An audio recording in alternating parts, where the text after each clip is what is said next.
welcome back to another reading of Charlie and the Chocolate Factory. We just previously read the chapter 19, The Inventing Room, Everlasting Gobstoppers, and Hair Toffee.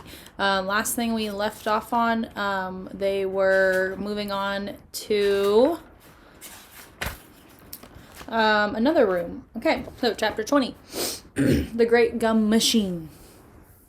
Mr. Wonka led the party over to a gigantic machine that stood in the very center of the living room.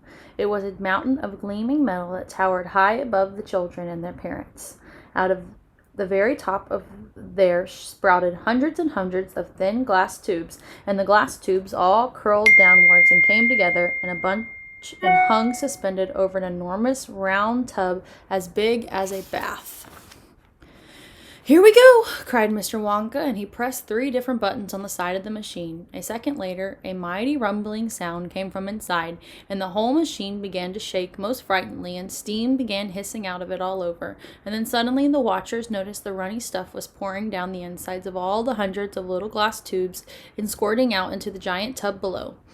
And in every single tube, the runny stuff was of a different color, so that all the colors of the rainbow, and many others as well, came sloshing and splashing into the tub. It was a lovely sight, and when the tub was nearly full, Mr. Wonka pressed another button, and immediately the runny stuff stopped running out of the tubes, and the rumbling sound disappeared, and a whizzing, whirling noise took its place. And then a giant whizzer started whizzing around inside the enormous tub, mixing up all the different colored liquids like an ice cream soda. Gradually, the mixture began to froth. It became frothier and frothier, and it turned from blue to white to green to brown to yellow and then back to blue again. "Watch," said Mr. Wonka. Click went the machine, and the whizzer stopped whizzing, and now there came a sort of sucking noise. And very quickly all the blue frothy mixture in the huge basin was sucked back into the stomach of the machine. There was a moment of silence. Then a few weird rumblings were heard. Then silence again. Then suddenly the machine let out a monstrous mighty groan, and at the same moment a tiny drawer, no bigger than the drawer of a slot machine, popped out of the side of the machine. And in the drawer there lay something so small and thin and gray that everyone thought it must have been a mistake. The thing looked like a little strip of gray cardboard. Goodness, guys.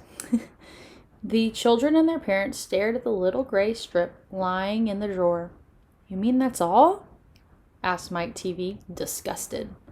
"That's all," answered Mr. Wonka, gazing proudly at the result. "Don't you know what it is?"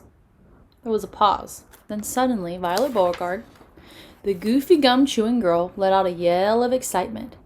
"By gum, it's gum!" she shrieked. "It's a stick of chewing gum!"